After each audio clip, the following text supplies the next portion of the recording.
Sëriñ Tuubaa itam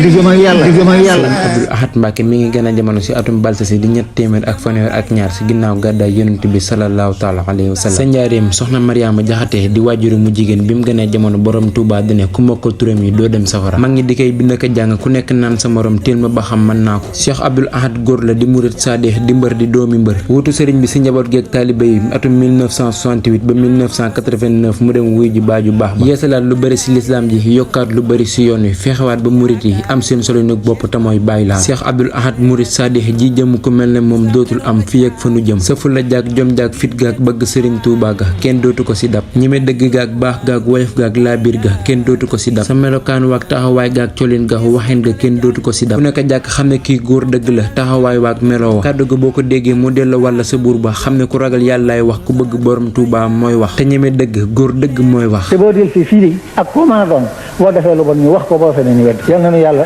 saxal na ci jub te saxal na ci ak wér ku bëgg a mucc da ngay nekk ci lu ku bëgg lu baax da ngay nekk ci lu wér góorgóorlu ci ak jub mooy suñu dimbal nañ góorgóorlu ci lu wér mooy suñu sat. bismillaahi rahmaani rahiim wa sallallaahu taala ala sayyidina